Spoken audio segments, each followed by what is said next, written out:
말씀 보겠습니다. 에베소서 1장 3절에서 14절 말씀입니다. 에베소서 1장 3절에서 14절 말씀입니다.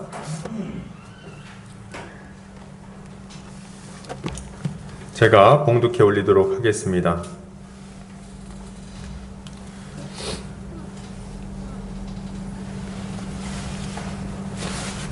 찬송하리로다. 하나님 곧 우리 주 예수 그리스도의 아버지께서 그리스도 안에서 하늘에 속한 모든 신령한 복을 우리에게 주시되 곧 창세전에 그리스도 안에서 우리를 택하사 우리로 사랑 안에서 그 앞에 거룩하고 흠이 없게 하시려고 그 기쁘신 뜻대로 우리를 예정하사 예수 그리스도로 말미암아 자기의 아들들이 되게 하셨으니 이는 그가 사랑하시는 자 안에서 우리에게 거저 주시는 바 그의 은혜의 영광을 찬송하게 하려는 것이라.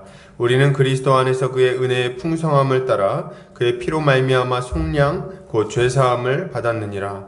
이는 그가 모든 지혜와 총명을 우리에게 넘치게 하사 그 뜻의 비밀을 우리에게 알리신 것이요 그의 기뻐하심을 따라 그리스도 안에서 때가 찬 경륜을 위하여 예정하신 것이니 하늘에 있는 것이나 땅에 있는 것이 다 그리스도 안에서 통일되게 하려 하심이라. 모든 일을 그의 뜻의 결정대로 일하시는 이의 계획을 따라 우리가 예정을 입어 그 안에서 기업이 되었으니 이는 우리가 그리스도 안에서 전부터 바라던 그의 영광의 찬송이 되게 하려 하심이라.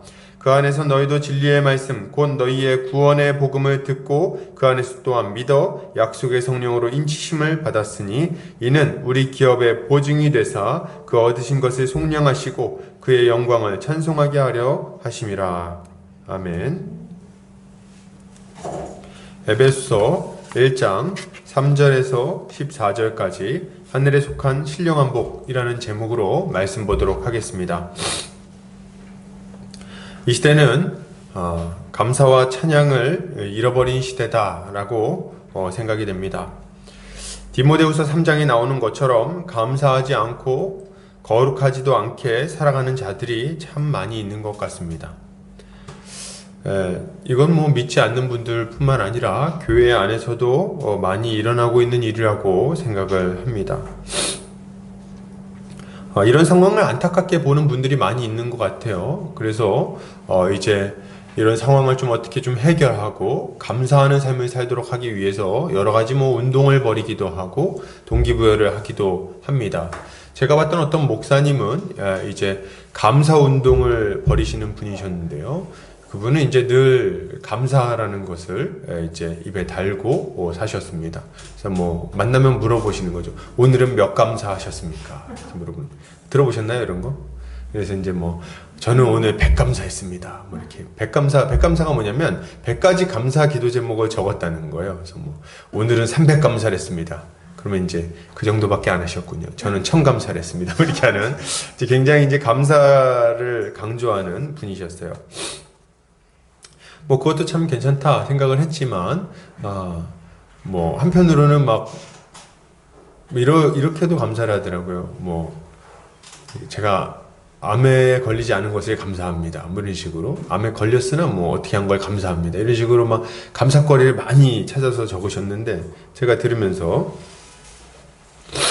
좀, 약간 억지 같다는 느낌을 약간 받기도 했었어요. 근데 이거는 그냥 말이고 실제 참 대단하다는 생각을 많이 했습니다. 그리고 또 다른 분들은 이렇게 동기부여하시는 분들도 있어요. 감사를 하면 우리에게 유익이 된다. 삶에 활력이 넘치고 즐거워지고 인생이 아주 긍정적으로 바뀐다. 이렇게 이야기도 하시고 그러면서 제가 심지어는 어떤 얘기까지 들었냐면 감사를 하면 암세포가 사라진다는 거예요. 감사를 하면 암세포가 사라진다. 그래서 아주 굉장히 좀 솔깃한 이야기들을 많이 하시는 걸 들었습니다. 한편으로는 신기하다고 생각했지만 저는 성도의 감사는 이런 것과는 조금 성격이 다르다. 이런 생각을 좀 합니다. 그걸 좀 말씀드리고 싶은데요. 성도의 감사는 여러분, 우리의 마음가짐의 변화에서 시작되지 않습니다. 우리는 마음을 바꾸면 모든 게 감사할 거리다 이렇게 얘기하는데 성도의 감사의 기초는 우리의 마음가짐에서 시작되지 않아요. 성도가 감사하는 근거는 우리에게서 있는 게 아니라 우리를 위하여 자기 자신을 내어주신 우리 주 예수 그리스도로부터 시작이 되는 겁니다. 예수 그리스도 안에서 충만하게 주어진 은혜와 복, 그것이 우리의 감사와 찬양의 이유가 된다는 거예요. 오늘 사도 바울은 감격에 젖어서 이렇게 외칩니다. 3절 찬송하리로다 하나님 곧 우리 주 예수 그리스도의 아버지께서 그리스도 안에서 하늘에 속한 모든 신령한 복을 우리에게 주시되. 사도 바울은 에베소 교회에 보내는 편지의 첫 번째 부분에서 찬송하리로다 이렇게 외치면서 시작을 하고 있어요. 찬송하리로다. 다른 어떤 단어보다도 먼저 찬송하자라는 단어가 먼저 등장을 한다는 거예요. 이건 굉장히 강조로 우리가 볼 수가 있는데요. 우리는 뭐 이제 이걸 어떤 느낌으로 좀 이해할 수 있을까요? 이렇게 얘기할 수 있을 것 같아요. 이제 에베소에 있는 성도들을 위해서 감옥 속에서 이제 편지를 쓰는 거죠.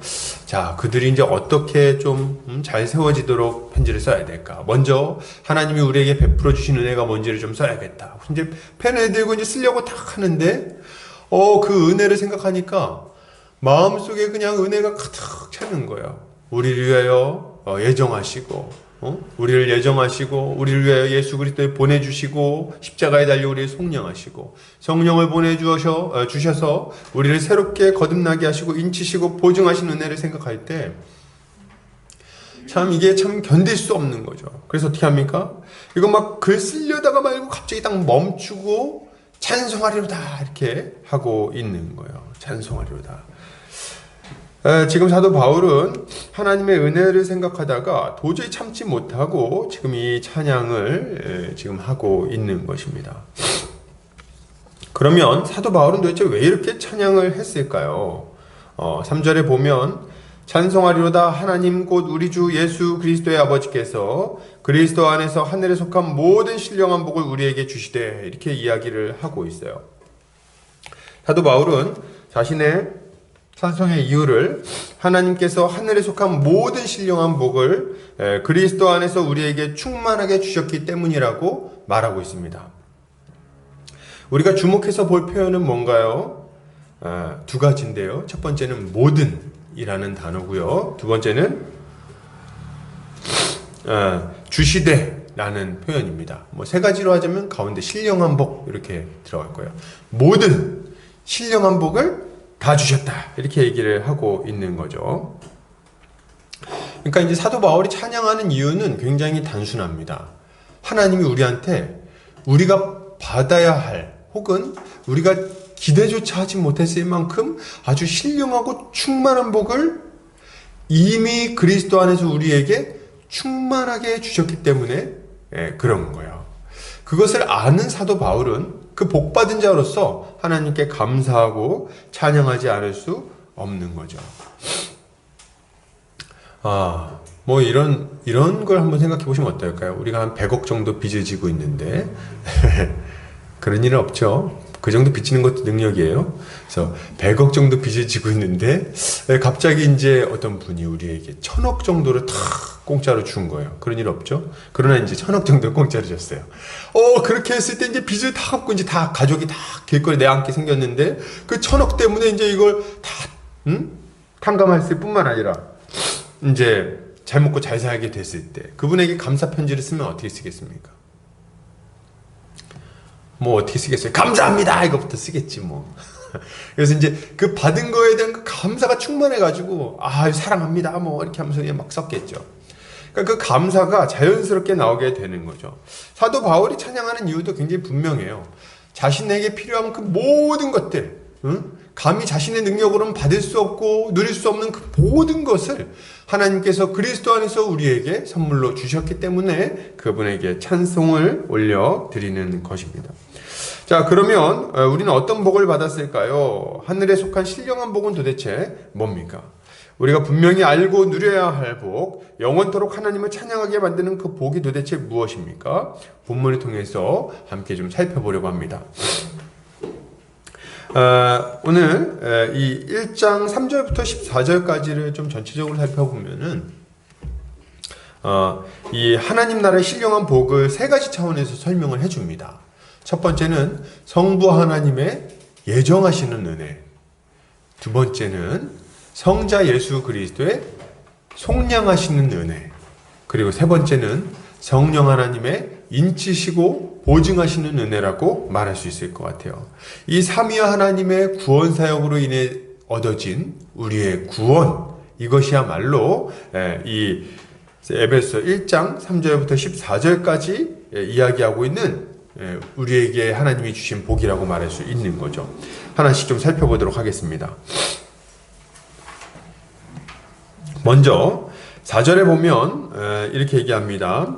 신령한 복을 우리에게 3절에 보면 모든 신령한 복을 우리에게 주시되 하고 이제 설명이 들어가는 거예요. 4절 곧 창세전에 그리스도 안에서 우리를 택하사 우리로 사랑 안에서 그 앞에 거룩하고 흠이 없게 하시려고 그 기쁘신 뜻대로 우리를 예정하사 그리스도로 예수 그리스도로 말미암아 자기의 아들들이 되게 하셨으니 이렇게 얘기를 하고 있습니다. 이는 그가 사랑하신 자 안에서 우리에게 거저 주시는 바 그의 은혜의 영광을 찬송하게 하려는 것이라. 그래서 이 4절부터 6절까지 성부 하나님께서 우리에게 베풀어 주신 은혜가 무엇인지를 설명해 주고 있어요. 먼저 4절을 보면은 이렇게 설명합니다. 창세전에 그리스도 안에서 우리를 택하셨다. 그리고 택하셔가지고 어떻게 하셨어요? 우리로 사랑 안에서 그 앞에 거룩하고 흠이 없게 하려고 하셨다. 이걸 얘기하죠. 그래서 우리를 택하셔가지고 거룩하고 흠이 없는 백성을 만들려고 하셨다. 이게 첫 번째 나오고요. 5절에 그 기쁘신 뜻대로 우리를 예정하사 예수 그리스도로 말미암아 자기 아들들이 되게 하셨다. 그러니까 우리를 예정하셔가지고 아들들이 되게 하셨다. 이렇게 이야기를 합니다. 이거는 좀 별개의 이야기를 하고 있는 게 아니라 동일한 이야기를 두 가지 차원에서 이야기를 하고 있는 거예요. 먼저 이 자기 아들들이 되게 하셨다. 이거를 먼저 좀 설명을 해볼 텐데요. 자기 아들들이 되게 하셨다는 것은 어떤 의미일까요? 우리는 뭐 이걸 보면서 하나님은 우리 아버지고 우리는 그분의 자녀고 그분은 우리 사랑하시고 우리는 사랑받고 뭐 이런 것들을 생각할지 모르겠어요. 물론 맞는 얘기입니다. 그것도 틀린 얘기가 아니에요. 그런데 여기서 이야기하는 아들들이 되게 하셨다는 말은 조금 더 본질적인 이야기가 들어있어요. 여기서 말하는 아들은 하나님의 유업을 받을 하나님의 상속자라는 의미를 가지고 있습니다. 그러니까 이 아들은 상속자라는 의미를 가지고 있는 거예요. 하나님은 우리를 자기의 아들들로 삼아서 하나님께 있는 것을 상속해 주려고 하셨어요. 그게 뭘까요? 바로 하나님이 태초에 창조하실 때 계획하셨던 복된 하나님 나라입니다. 하나님 나라를 우리에게 유업으로 우리에게 주시고자 하셨다는 거예요. 그거를 이렇게 표현하고 있는 겁니다. 우리 이렇게 쉽게 이해할 수 있는 표현으로 하자면 우리 천국 가게 하려고 하셨다는 거예요. 천국 가게 하려고 하셨다. 딱 와닿죠? 그거 우리 하나님이 계획하셨다는 거예요. 그럼 그 천국, 하나님 나라는 어떤 곳입니까? 하나님 나라는 복된 나라죠. 하나님이 함께 하시고 그분이 모든 좋은 것을 공급하시는 나라입니다. 더 이상 모든 악한 것이 사라지고 모든 죄와 슬픔, 고통, 눈물 이런 게 다 사라지는 나라예요. 부족함도 없고 슬픔도 없고 아픔도 없습니다. 의와 평강과 희락이 가득한 곳, 그곳이 바로 하나님 나라인 거예요. 그래서 뭐 노래도 있잖아요. 사막에 샘이 넘쳐 흐르리라 뭐 이런 거 있잖아요. 그죠? 그래서 뭐 서자들이 어린 양과 뛰놀고 뭐 어린이도 함께 뒹구는 뭐 이런 나라. 그런 나라를 딱 생각하시면 됩니다. 우리 머릿속에 딱 에덴 동산이 떠오를 텐데요. 그 에덴 동산과 같은 나라, 하나님 처음 계획하셨던 그 복된 나라, 아니 에덴 동산보다 훨씬 복되고 아름다운 그 나라를 우리 하나님은 꿈꾸셨고 계획하셨어요. 그런 걸 세우신 거죠. 그리고 그것을 우리에게 상속물로 주시고자 하신다는 겁니다. 이걸 생각할 때 우리가 어떻게 감사하지 않을 수 있냐는 거예요. 이걸 생각하면 감사할 수밖에 없죠. 그런데 이 하나님 나라, 우리가 들어가야 될 그 복된 하나님 나라는 어떤 성격을 가지고 있습니까? 거룩하고 죄가 없는 곳이라는 성격을 가지고 있어요. 거룩한 곳, 죄가 없는 곳. 그렇기 때문에 그 나라에 들어가기 위해서 필요한 자격 요건이 뭐냐? 바로 거룩하고 흠이 없는 거예요. 죄가 있으면, 그러니까 하나님께 불순종하는 자들, 하나님의 다스림을 거절하는 자들은 절대로 그 나라에 들어갈 수 없는 겁니다.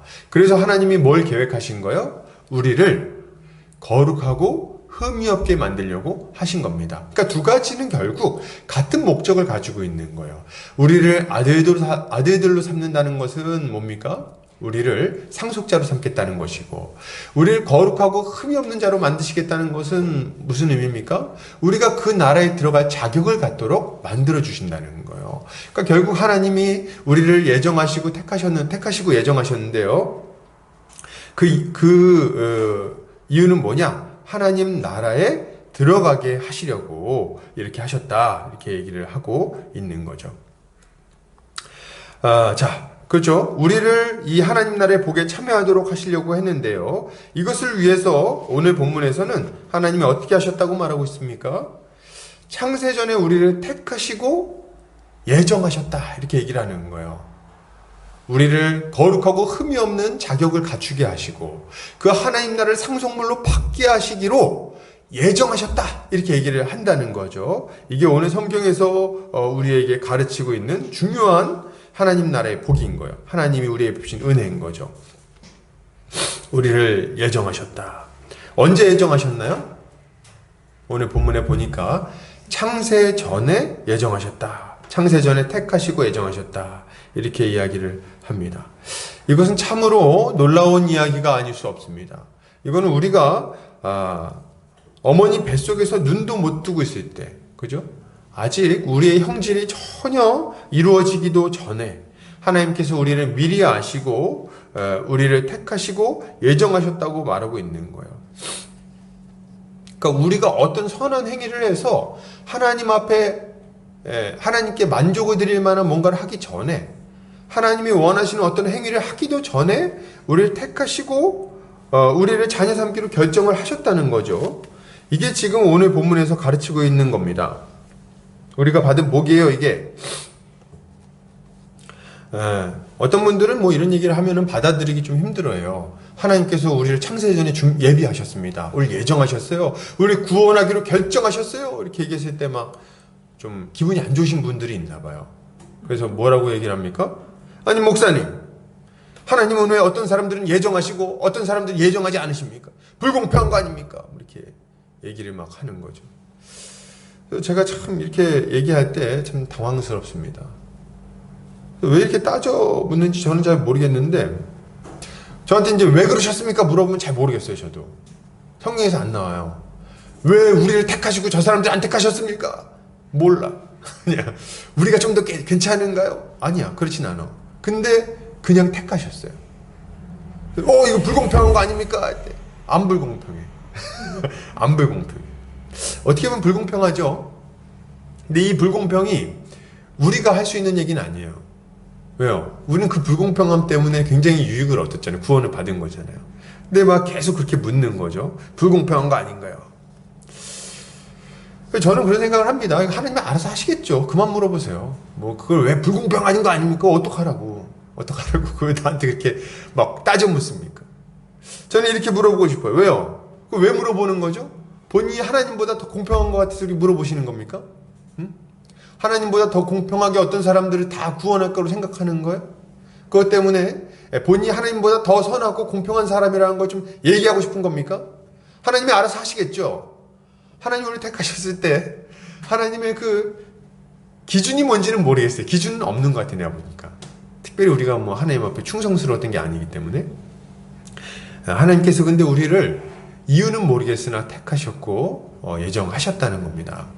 우린 이것에 참 감사할 수밖에 없는 거예요.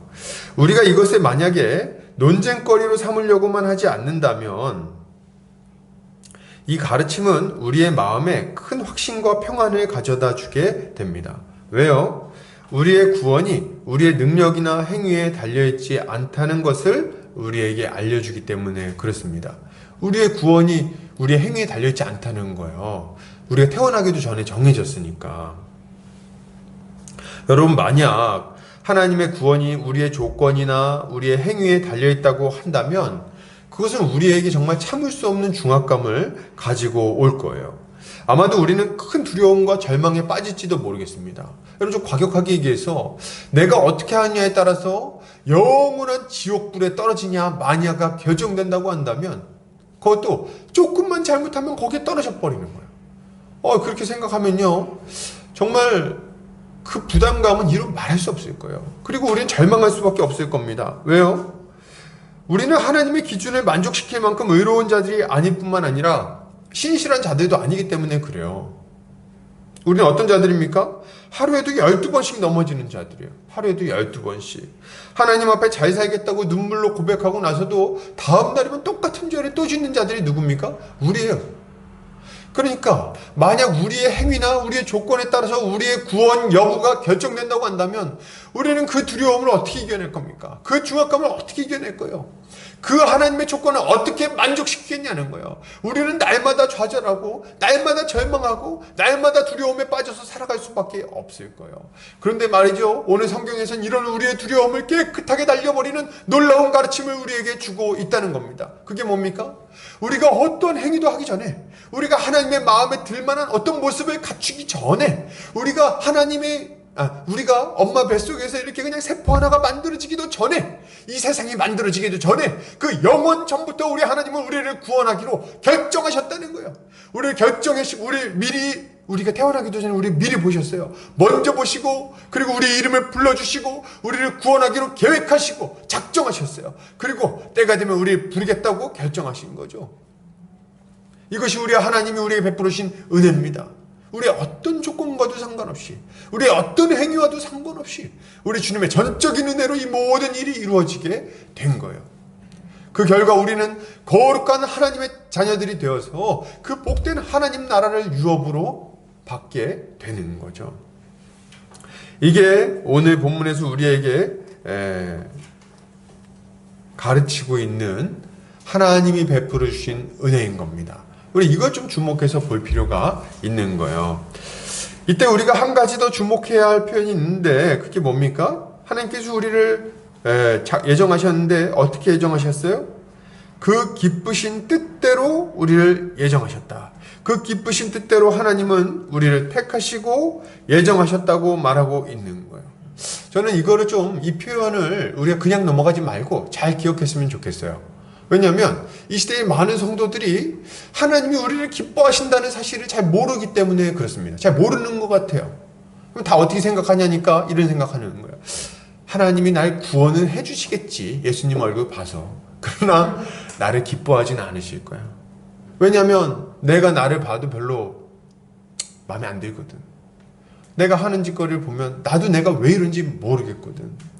맨날 술 마시고 맨날 그냥 방탕하게 살고 맨날 도박하고 맨날 그냥 죄나 짓고 말이지. 나도 좀 벗어나고 싶은데 또 넘어지고 내가 물론 회개는 하지만 하나님이 우리를 용서하시면서 참 질리실 거야. 나도 질리거든. 옆에 내 가까운 사람이 이렇게 우리 가족이 뭐 할 때 나도 질리거든. 하나님도 아마 질리지 않겠어? 뭐 이런 생각을 하는 것 같아요. 그래서 우리 구원하시면 아유 내가 너를 이런 느낌 있잖아요. 너는 진짜 구원받는 걸 감사하게 여겨 이거사. 약간 이런 거 있잖아요. 그래서 똑바로 해. 이런 느낌으로 하나님을 많이 생각하시는 것 같아요.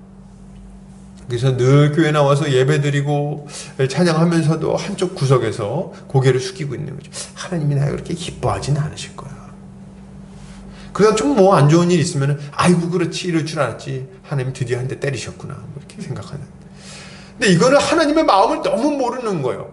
우리가 열심히 하면 기뻐하시고 우리가 좀 부족하면 미워하시고 그런 분을 여기고 있는 거죠. 근데 그렇습니까? 아니요. 오늘 성경에서는 뭐라고 가르치는 거예요?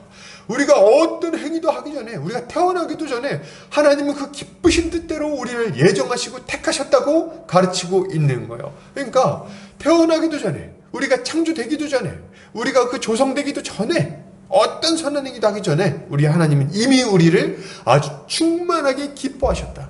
그리고 그 기쁘신 뜻 가운데 우리를 택하시고 부르신 거죠. 이거 믿으십니까? 이거 믿으셔야 돼요. 우리가 뭐 선한 일을 해서 그런 게 아니라 그냥 기뻐하셨어요. 그냥 사랑하셨어요. 저는 이 말이 참 좋습니다. 우리 주님은요, 우리를 이렇게 기뻐하시면서 그리스도 안에서 우리를 부르시고 자녀 삼아 주셨죠. 그러니까 우리 계획하시고 예정하셨을 때도 이렇게 기뻐하셨는데 예수 그리스도 안에서 자녀 삼으신 지금은 얼마나 더 기뻐하실까요? 이제 그게 실제로 형취가 된 상태 아닙니까? 너무 기쁜 거죠.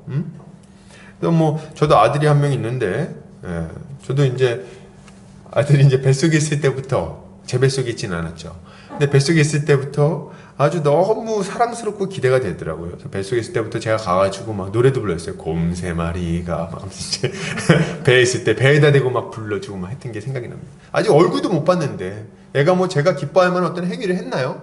아무것도 안 했는데 너무 이쁜 거예요. 너무 사랑스러운 거예요. 너 이름은 꼬미야 막 이렇게 하면서 말이죠. 너무 사랑스러웠던 것 같아요. 그래서 막 좋아가지고 말이죠. 근데 이렇게 막 너무 사랑스럽게 막 있었는데 애가 태어났어. 태어났는데 꼭 개구리처럼 생겼더라고요. 근데 그 개구리처럼 생겼는데 너무 사랑스러운 거예요. 탁 태어나자마자 그냥 붙들고서 곰 세 마리가 막 노래 불렀어요. 그때 의사 선생님이 이상하게 쳐다보더라고요. 그래서 막 걔를 너 태어났는데 너무 이쁜 거예요. 지금도 보면 너무 이쁩니다. 막 아우 그냥 깨물어 버리고 싶어요. 그렇게 사랑스러운데 제 마음이 이런데 하나님은 오죽하시겠습니까? 스바냐서에 보면요, 이런 하나님의 마음이 아주 잘 나와 있어요. 스바냐서 3장 17절. 너희 하나님 여호와가 너희 가운데 계시니 그는 구원을 베푸실 전능자시라. 그가 너로 말미암아 기쁨을 이기지 못하시며 너를 잠잠히 사랑하시며 너로 말미암아 즐거이 부르며 기뻐하시리라 하리라. 아멘. 우리 주님이 우리를 이만큼 사랑하신다는 것을 기억하고 주님의 그 은혜에 감사할 필요가 있는 겁니다. 우리 이런 하나님의 사랑을 받은 자들임을 기억하고 하나님께 감사하며 그분께 합당한 감사와 찬양을 올려드려야 할 것입니다. 계속해서 좀 살펴보겠습니다.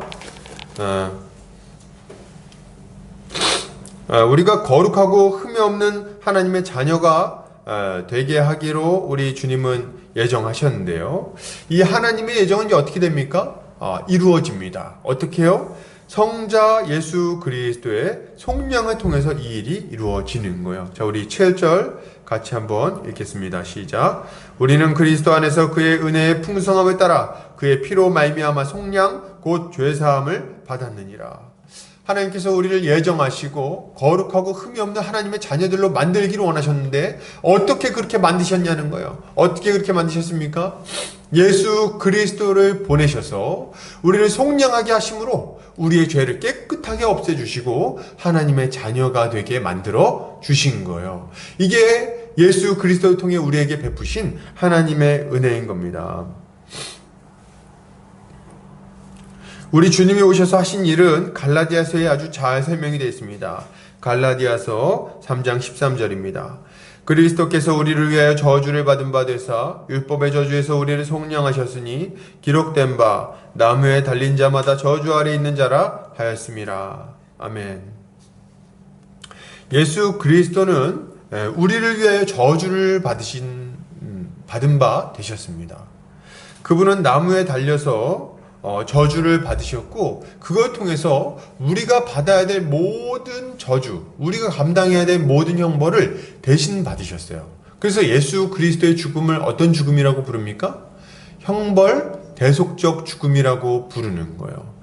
원래는 그 죽음을 우리가 받았어야 됐습니다. 우리가 죄인이기 때문에 그래요. 우리가 하나님께 불순종했고 우리가 하나님 앞에 거역했기 때문에 그렇습니다. 그렇기에 우리에게 합당한 벌은 영원한 멸망이었어요. 죽음 그리고 둘째 사망. 이게 우리에게 예비되어 있던 하나님의 심판인 거죠. 근데 하나님은 우리가 이렇게 우리 죄 때문에 멸망당하는 것을 기뻐하지 않으셨어요. 그래서 우리의 죄를 없애시고 우리를 구원하기를 바라셨다는 거예요. 그런데 여러분, 하나님의 진노는, 죄로 인한 하나님의 진노는 절대로 그냥 없어지지 않아요.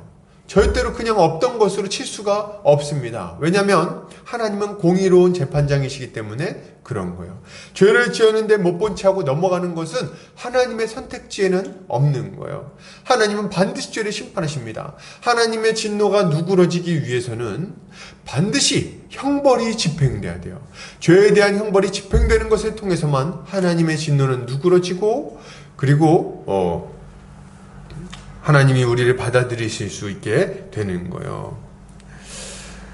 우리는 하나님 앞에 끔찍한 죄인이었죠. 나면서부터 죄인으로 태어났고 매일같이 하나님의 진노를 촉발하는 하나님과 원수된 자들이었습니다. 오늘 하루 지은 죄로도 하나님의 저주를 받기에 전혀 부족함이 없는 자들인 거예요. 그런데 이런 우리를 위해서 그리스도께서 대신 형벌을 받으셨어요. 하나님은 자신의 모든 진노를 자신의 사랑하는 독생자 그리스도에게 흠도 없고 점도 없는 어린 양이신 예수 그리스도의 머리 위에 쏟아 부으셨고, 그분은 온전히 그 진노를 나무 위에서 감당하셨습니다. 저주의 죽음을 죽으심으로 우리가 받아야 될 모든 저주를 대신 받으시고 우리의 죄를 용서해 주신 거예요. 할렐루야. 이것이 우리를 거룩하고 흠이 없는 자가 되도록 하기 위하여 그리스도께서 하신 일인 거예요. 제가 이제 이 얘기를 많이 했는데 깊이 늘 우리가 이 얘기를, 이 하나님의 은혜를 생각할 필요가 있다고 생각합니다. 속량하심. 값을 지불하고 노예 상태에 있는 사람을 사오는 것을 속량이라고 합니다. 근데 우리는 죄와 사망의 노예로 있었죠. 이런 우리를 건져내신 분이 누구십니까? 예수 그리스도. 그분께서 자기 피값을 지불하시고 우리를 속량하신 거예요. 그러니까 이게 우리 하나님이 우리에게 베풀으신 은혜인데요. 이걸 보고 나니까 한 단어가 눈에 딱 들어오죠. 뭡니까? 그의 은혜의 풍성함을 따라. 7절.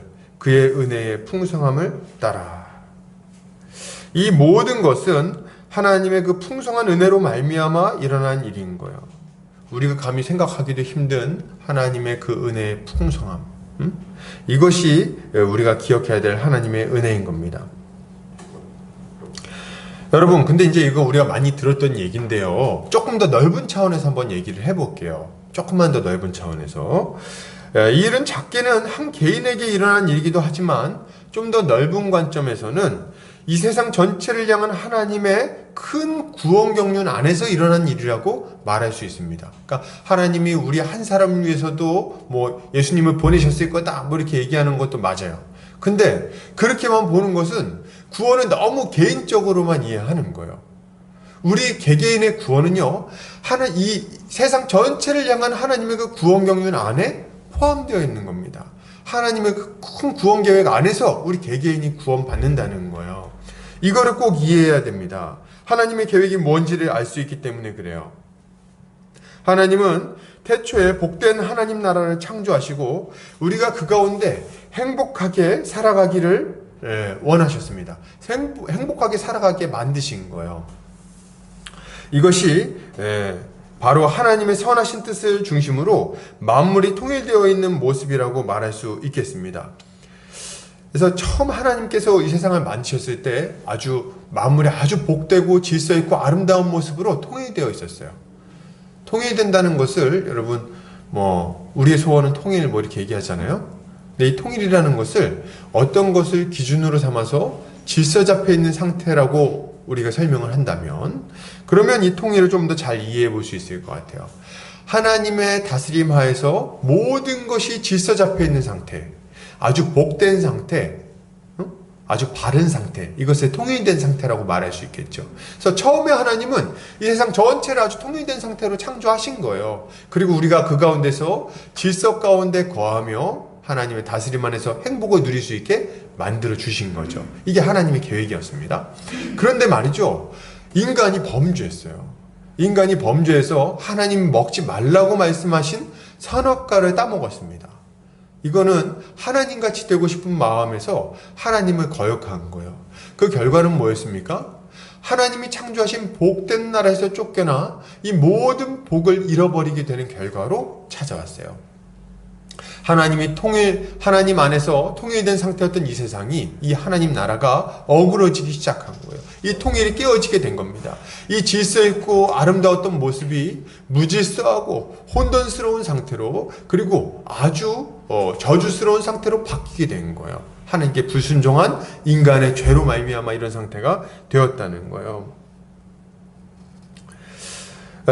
인간의 범죄는 인간에게만 저주였을 뿐 아니라 이 모든 피조세계에도 저주로 다가왔습니다. 왜냐하면 이 피조세계 자체는, 이 피조세계가 아름답게 창조된 이유는 하나님의 백성이 하나님이 공급하시는 복을 마음껏 누리게 하기 위해서 창조됐기 때문에 그렇습니다. 그래서 우리가 이 복된 세계를 누릴 자격을 잃어버리는 즉시 이 세상은 그 복된 상태를 잃어버린 거예요. 같이 저주를 받았어. 그래서 어떻게 됩니까? 땅은 가시덤불과 엉겅퀴를 내게 됐습니다. 그리고 빈곤이 찾아오게 됐어요. 가뭄이 있게 됐고 기근이 있게 됐고 지진과 홍수가 찾아오게 된 거죠. 그리고 사자들은 어린 양을 잡아먹기 시작했고 독사들은 어린이를 깨물기 시작한 거예요. 이 모든 어그러진 상태는 인간의 죄로 말미암아 찾아오게 된 겁니다. 지금 세상이 왜 이렇게 고통스럽냐고요? 왜 이렇게 엉망이냐고요? 인간의 죄 때문이에요. 하나님이 질서 있게 아주 통일된 상태로 만들어 놓은 이 세상이 인간의 범죄로 말미암아 어그러졌기 때문에 그렇게 된 겁니다. 그래서 우리는 복을 잃어버리게 된 거예요. 인간의 죄는 정말 얼마나 가공할 능력을 가지고 있습니까? 응? 하나님의 형상을 닮은 인간을 얼마나 황폐하고 끔찍한 존재로 만들어 버립니까? 그리고 하나님이 창조하신 이 아름다운 세상도 얼마나 끔찍하게 망가뜨려 버리냐는 거예요. 여러분, 죄의 결과를 한번 보십시오. 사람들은 더 이상 창조주를 섬기지 않아요. 죄의 그 끔찍함을 보자는 거예요. 제가 한번 설명을 해보면, 사람들이 창조주를 섬기질 않습니다. 그럼 뭘 섬겨요? 버러지 형상의, 동물 형상의 우상을 만들어서 나무를 깎아서 만들고 거기다 절을 하고 거기다 그냥 소원을 빌고 앉아 있습니다. 바위를 깎아가지고, 응? 말도 못하고 움직이지도 못하는 신상에게 절을 하고 노래를 부른다는 거예요. 아주 바보 멍텅이같이. 사람이 죽으면 귀신이 된다고 믿으면서 그 귀신한테 절을 하고 그 귀신에게 소원을 빕니다. 자기 목숨도 어쩌지 못한 귀신이 무슨 우리를 도울 수 있겠냐는 거예요. 어리석기 짝이 없는 행동을 하고 있는 거예요. 우리가 손이 있고 발이 있어도 하지 못하는 일을 이 손도 없고 발도 없는 귀신 도와줄 수 있다고 여긴다는 거예요. 이런 어리석은 얘기가 어디 있습니까? 그 무능한 것들을 믿고 소원을 부르고 그냥 그렇게 살아가고 있는 거죠. 그게 답니까? 아니요. 사람들이 말이죠, 하나님의 이름을 함부로 부르고 자기 주먹을 더 믿겠다는 말을 거리낌없이 하면서 살아갑니다. 하나님을 두려워함이 없어요. 더 이상 하나님에게서 안식을 찾지 않고 돈과 성공에서 안식을 찾으려고 합니다. 부모를 공경하지 않고 부모에게 거역합니다. 아주 패역한 세대가 부모에게 거역하는 것을 아무렇지도 않게 여기는 거예요. 응? 하나님이 세우신 질서를 막 어그러뜨리면서 살아갑니다. 자기 잘난 맛에 살고 있어요. 아주.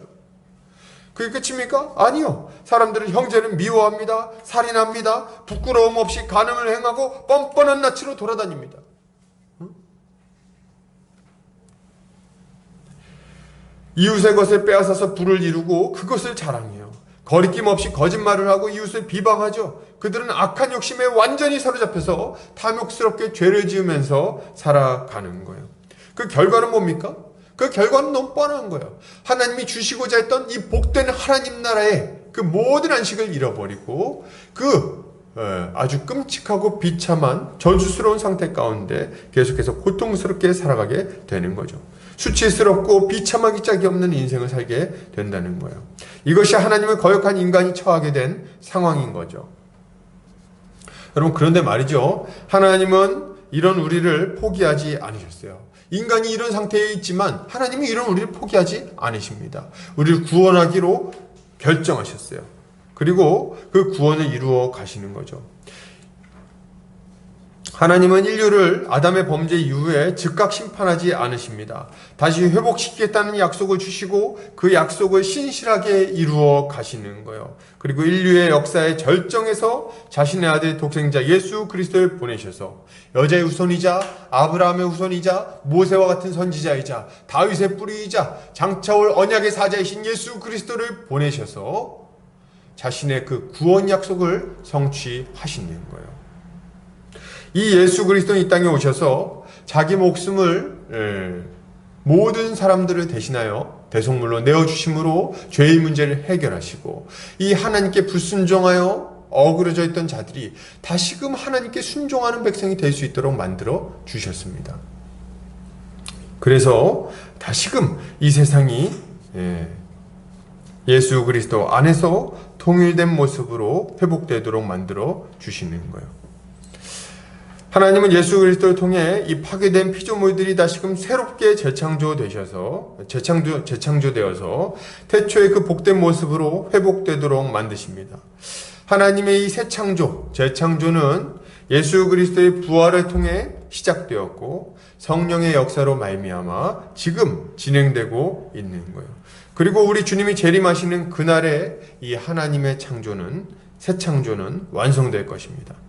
지금 탄식하고 있는 모든 피조물들은 만물의 통일이 완성될 그날을 기다리고 있어요.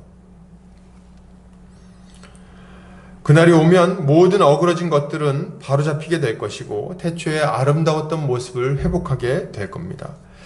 이처럼 예수 그리스도의 속량으로 말미암아 하나님 나라의 백성이 된 자들, 예수 그리스도 안에서 통일되어 다시금 하나님 나라의 복을 이 땅에서 누리며 살아가는 자들, 그런 자들이 누구냐? 바로 교회인 거예요. 이게 교회다. 자, 지금 설명한 거 잘 따라오셨나요?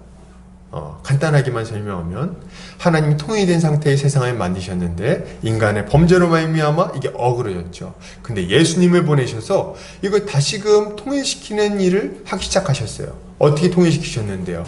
십자가 사역을 이루신 다음에 자기를 믿는 자들을 부르셔서 이걸 적용시켜 주심으로 완전히 새로운 피조물로 새롭게 창조하시는 거예요. 재창조. 그래서 하나님께 순종하는 자들로 만들어서 하나님의 다스림 안에 다시 들어와 그 질서 있는 통일된 모습으로 회복되도록 만들어 주시는 겁니다. 지금도 전도를 통해서 이 통일 사역이 확장되어지고 있는 거예요. 예수 그리스도는 지금 온 세상을 자신 안에서 다시금 회복시키고 계신 거죠. 질서 있는 통일된 상태로 다시금 회복시키고 계시는 거예요. 자, 그래서 그 통일시키시는 사역의 결과 탄생한 것이 뭐냐? 하나님께 순종하는 하나님의 백성, 교회라고 말할 수 있는 거죠. 거듭난 하나님의 백성, 순종하는 하나님의 백성, 새 언약 백성, 바로 교회죠. 자, 그렇다면 이렇게 하나님의 은혜를 받아 교회가 된 우리, 하나님의 통일시키는 사역 안에 들어와 있는 우리는 어떻게 살아야 될까요? 어떻게 살아야 되는지 너무나도 분명합니다. 하나님의 다스림을 받으며 주님께 순종하는 삶을 살아야 되겠어요. 디도서 2장 14절 한번 주보 뒷면 참고하시면 됩니다. 같이 읽겠습니다. 그가 우리를 대신하여 자신을 주심은 모든 불법에서 우리를 속량하시고 우리를 깨끗하게 하사 선한 일을 열심히 하는 자기 백성이 되게 하려 하심이라. 아멘. 우리 하나님의 계획은 뭡니까? 우리를 모든 불법에서 속량하시고 우리 깨끗하게 하시고 선한 일을 열심히 하도록 만드시는 거예요. 이게 하나님의 계획입니다. 하나님이 이걸 우리에게 바라셨다는 거예요. 먼저 우리는 이전에 방탕하고 악한 삶을 좀 버려야 되겠어요. 거기서 건져주셨는데 다시 그곳으로 넘어갈 수는 없는 거예요. 그것은 개가 토한 것을 다시 먹는 것과 같은 어리석은 행동입니다. 그런 짓을 하면 안 되는 거예요. 죄 때문에 그 많은 고통을 당했는데 그것 때문에 예수 그리스도가 오셔서 우리를 위해 십자가에 달리셨고 우리 속량하셨고 그리고 우리 다시금 통일시키셔서 하나님께 순종하는 백성을 만들어줬는데 다시 죄를 짓겠다고요? 다시 우상을 숭배하겠다고요? 다시금 미워하고 거짓말하고 비방하는 삶을 살겠다고요? 다시금 세상에다 소망을 두고 거기서 안식을 얻으려고 막 발버둥 치겠다고요? 어떻게 그런 삶을 살 수 있습니까? 이제 그런 불법은 끝났어요. 거기서 우리가 어떤 만족도 얻지 못했으니까 그만하세요. 이제 거기서 벗어나서 이제 우리는 하나님께서 기뻐하는 복된 삶을 살기를 애써야 됩니다. 여러분, 우리가 알아야 될 건 이거예요. 잘 들으세요. 우리는 하나님께서 원하시는 거룩하고 복된 삶을 살면 나중에 이걸 공로로 삼아서 복을 주시겠지. 이렇게 열심히 살면 나중에 잘 먹고 잘 살게 해주실 거예요. 이런 생각을 하는 어리석은 경우가 많이 있어요. 여러분, 이건 어리석은 생각이에요. 그게 아닙니다. 여러분, 생각해 보세요. 하나님이 원하는 방식으로 사는 것 자체가 복인 거예요. 이걸 왜 이해 못 하십니까? 여러분, 하나님을 섬기면서 그분과 교제 나누는 게 우리에게 지극한 행복을 줍니다. 거기서 만족을 얻는 거예요. 주님께로부터 위로를 얻고 주님께로부터 만족함을 얻고 주님께로부터 공급하심을 받는 겁니다. 어디다가 기도하시겠어요? 어디다가 저 죽어서 움직이지도 못하는 저 바위덩어리에다 기도하시겠어요? 살아계신 하나님께 기도할 수 있는 것 자체가 복인 겁니다. 그리고 여러분, 우리 하나님이 안식이세요. 하나님이 안식. 우리 하나님 안에 거하며 그 안식을 누리면서 살아가야 돼요. 이거 자체가 복인 겁니다. 안식일을 거룩하게 지키라. 그분의 은혜를 기억하고 그분께 예배하면서 만족함을 누리라는 거예요. 예배 드리면 잘 먹고 잘 사는 게 아니라, 여러분 그거 좀 그만하세요. 예배 먹는다, 예배 잘 드린다고 예배에 성공하면 부자 됩니까? 성공은 또 뭐며? 그런 이상한 말에 넘어가지 마세요. 예배 드리는 것 자체가 우리에게 복인 거예요. 여러분, 부모를 공경하는 것 자체가 복입니다. 부모를 공경하면 부모가 나중에 재산 물려줘서 좋습니까? 여러분, 그래서 좋은 게 아니에요. 부모님을 공경하는 것 자체가 우리의 인생을 행복하게 만드는 겁니다. 그 화목한 가정. 여러분, 이거 너무 자연스럽지 않습니까? 형제 자매들과 서로 사랑으로 돌보고 서로 섬기고 서로 아껴줄 때 행복한 거예요. 가늠하지 않고 가정이 서로 이렇게 사랑하고 이 배우자와 아주 행복하게 같이 연합해서 살아가는 것 자체가 우리를 행복하게 하는 거예요. 가늠하지 않으면 부자 되고 뭔가 좀 특별한 일이 생기는 게 아니라, 여러분, 도둑질하지 않으면 부자가 되는 게 아니라, 도둑질하지 않고 우리가 수고하여 돈 번 것으로 다른 이들을 도울 때 비로소 우리의 마음속에 지극한 만족과 보람이 찾아오게 된다는 거예요. 여러분, 이건 너무나도 당연한 일인 겁니다. 하나님의 다스림 안에 있을 때 우리 인생은 복되게 되는 거죠. 이것을 우리 주님이 원하셨어요. 우리 주님이 이것을 우리에게 요구하십니다. 우리에게 요구하시는 것은 하나님의 기쁨이 기도하지만, 하나님이 원하시는 뜻이기도 하지만 우리를 가장 행복하게 하기 위한 뜻이기도 한 거예요. 우리에게 주신 명령, 선한 일은 너무나도 단순합니다. 선한 일이 뭐냐? 하나님을 사랑하고 이웃을 사랑하는 거죠. 율법을 지키는 거죠. 요한일서 4장 9절에서 11절 한번 같이 읽겠습니다. 시작. 하나님의 사랑이 우리에게 이렇게 나타난 바 되었으니 하나님이 자기의 독생자를 세상에 보내심은 그로 말미암아 우리를 살리려 하심이라. 사랑은 여기 있으니 우리가 하나님을 사랑한 것이 아니요 하나님이 우리를 사랑하사 우리 죄를 속하기 위하여 화목제물로 그 아들을 보내셨습니다. 사랑하는 자들아, 하나님이 이같이 우리를 사랑하셨은즉 우리도 서로 사랑하는 것이 마땅하도다. 그러니까 우리가 살아가야 되는 삶은 뭐냐? 하나님의 법, 하나님 사랑, 이웃 사랑의 법을 지키며 살아가는 건데, 어떻게 사랑해야 된다고요? 그리스도가 우리를 사랑한 것 같이, 사랑하면서 살아가면 되는 겁니다. 이것이야말로 예수 그리스도의 그 십자가 은혜를 받은 자들, 그분의 속량을 받고 하나님의 그 통일시키는 사역 안에 들어간 자들이 가져야 할 마땅한 찬양의 모습인 것입니다. 이렇게 살아가는 성도님들 되시기를 주의 이름으로 축복합니다. 계속해서 보겠습니다. 13절, 이제 마지막으로 성령 하나님의 인치시는 복에 대해서 우리가 살펴보도록 하겠습니다. 자, 맨 처음에 성부 하나님의 예정하심, 하나님 나라를 우리에게 상속물로 주기로 예정하셨어요. 그리고 그 일을 어떻게 이루시는가? 예수 그리스도의 속량하심으로 말미암아, 그 통일시키는 사역으로 말미암아 이루셨습니다. 근데 그 예수 그리스도의 은혜에 우리는 어떻게 동참하게 되는 겁니까? 성령 하나님의 인치심을 통해서 가능하게 되는 거예요. 그래서 성부 하나님이 예정하셨고, 이 예정을 성자 예수께서 이루셨고, 그것을 성령 하나님께서 우리 개개인에게 적용시켜 주시는 거예요. 우리가 그 은혜에 동참하게 만드시는 분이 누구냐? 성령님이신 거예요. 자, 그럼 그게 어떻게 이루어지는지 한번 보겠습니다. 자, 우리 13절 14절 같이 읽겠습니다. 시작.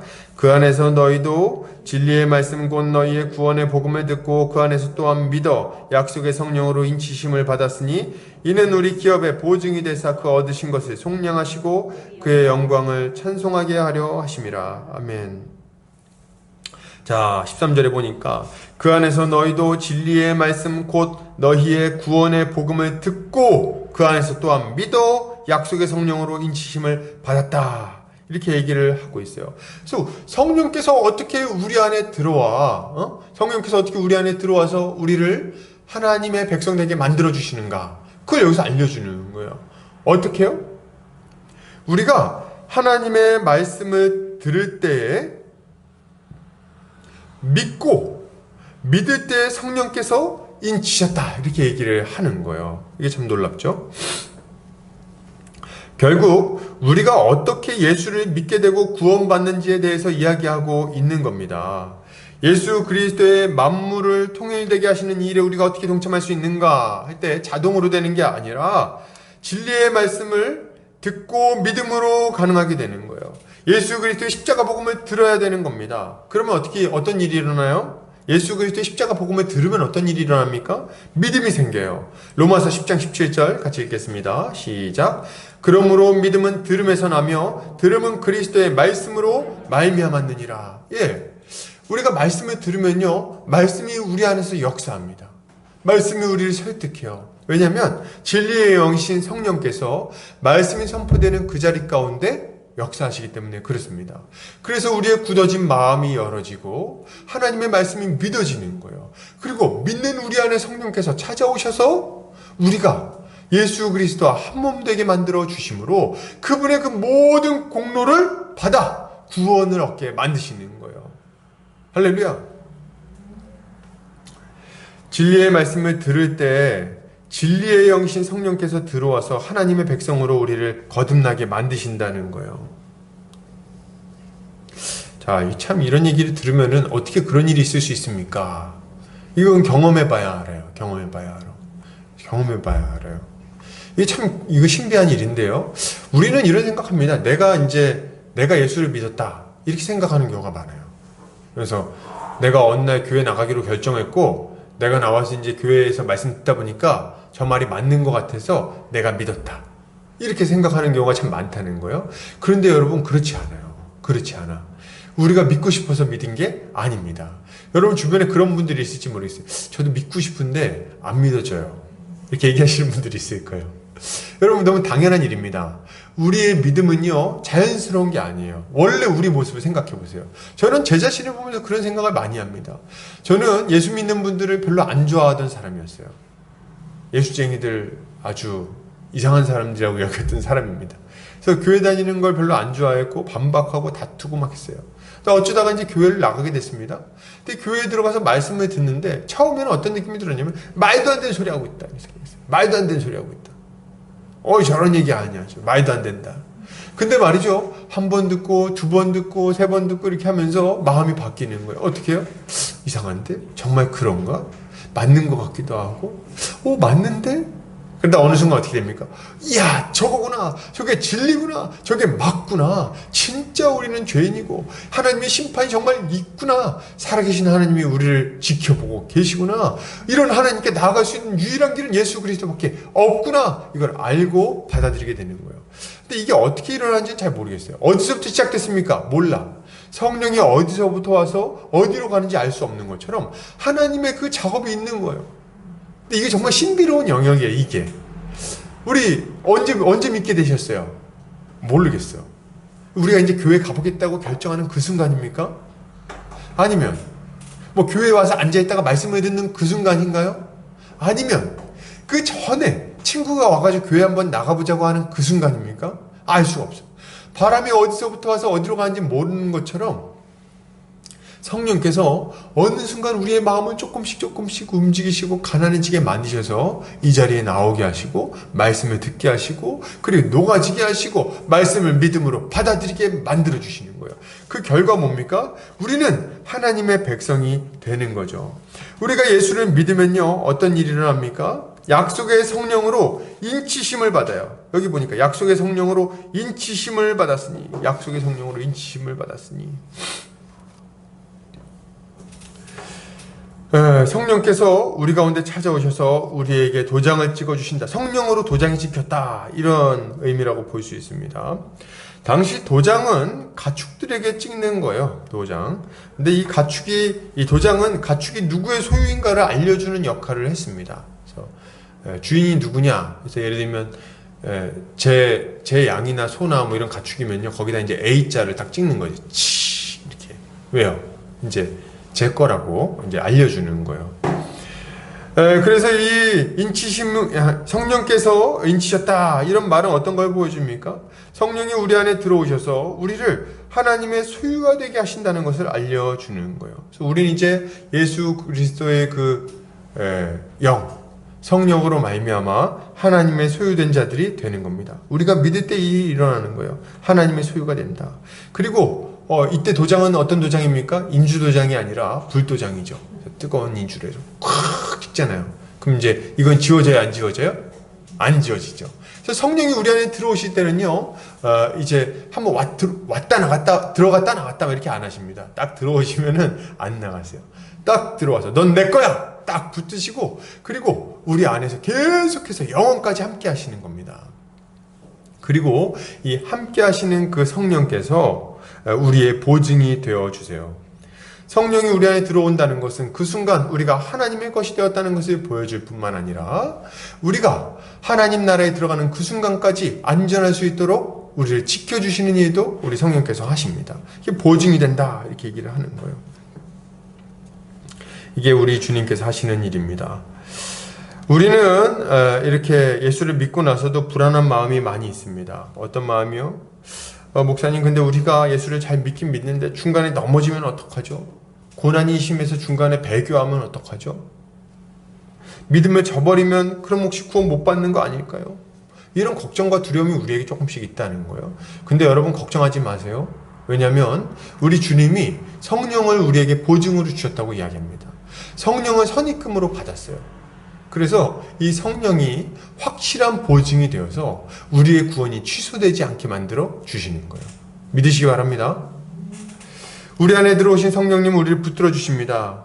담보가 되어 주셨어요. 그래서 우리가 영원한 하나님 나라에 들어갈 수 있도록 만들어 주십니다. 어떤 방식으로? 근데 제가 이 얘기를 조금 하고 싶은데요. 어떤 방식으로 이렇게 하냐? 근데 우리가 많이 하는 생각이 이런 겁니다. 내가 하나님 말씀에 불순종해서 막 함부로 살면 성령께서 이제 갑자기 역사하셔가지고 다리 몽둥이 부러뜨린다든지, 교통사고에 나게 한다든지, 그래서 나중에 손들고 천부의 의지 없어서 부르면서 오게 만든다. 그것도 맞는 얘기예요. 그것도 우리 성령께서 하시는 일이겠죠. 근데 그게 다는 아닙니다, 여러분. 그게 다가 아니에요. 성령께서 우리 안에 보증으로 찾아오셔서 우리가 이제 영원한 날에 들어가도록 아주 부지런히 일하세요. 어떤 일들을 하시냐? 우리 안에 계속해서 거룩을 사모하는 마음을 주시고, 계속해서 말씀을 깨달아지게 하시고, 그리고 기도하게 하시고, 우리의 마음에 간절한 사모함을 주시고, 이끌어 주시고, 인도해 주십니다. 그리고 교회를 통해서 교회가 하나 되게 하시고, 성령께서 하나 되게 하시거든요. 한 몸 된 교회를 통해서 다스림 받게 하시고, 직분자를 세우시고, 직분자를 통해서 우리를 지키시고, 인도하시고, 필요한 것들을 채워주시고, 그리고 신령하는 살을 부어주셔서 어려움 가운데 이겨내게 하시고, 이 모든 일을 성령께서 부지런히 하시는 거야. 부단히. 그 결과 어떻게 되는 겁니까? 우리는 안전하게 보호받다가 결국에 그 영원한 나라에 들어가게 되는 것입니다. 할렐루야. 이것이 성령 하나님으로 말미암아 우리가 구원에 이르게 된다는 이야기의 내용인 거예요. 자, 우리는 이제 세 가지 내용을 살펴봤습니다. 첫 번째 뭡니까? 성부 하나님의 예정하시는 은혜, 성자 예수 그리스도의 속량하시는 은혜, 그리고 성령 하나님의 인치시고 보증하시는 은혜. 우리는 이 삼위 하나님의 구원 사역으로 말미암아 하나님 나라의 그 복된 삶을 우리의 것으로 삼을 수 있게 된 거죠. 할렐루야. 결론을 드립니다. 여러분, 우리는 우리를 구원하기 위한 삼위 하나님의 사역을 살펴봤습니다. 성부 하나님의 애정하심과 성자 하나님의 속량하심, 그리고 성령 하나님의 인치시는 은혜로 인해 우리는 구원을 받았어요. 이것이야말로 우리 마음속에 영원토록 충만한 감사와 찬양의 이유가 되는 것입니다. 우리는 감사와 찬양이 참 부족한 시대에 살고 있어요. 그 이유는 명확합니다. 받은 은혜가 무엇인지를 잘 몰라서 그런 거예요. 잘 몰라서 그런다. 하나님의 은혜를 더 깊이 알아가시기를 바랍니다. 더 누립시다. 이 진리를 아는 지식이 우리로 하여금 한평생 감사와 찬양의 삶을 살도록 만들어 줄 것입니다. 한 주간도 이렇게 주의 은혜에 감사하는 성도님들 되시기를 주의 이름으로 축복합니다. 기도하겠습니다.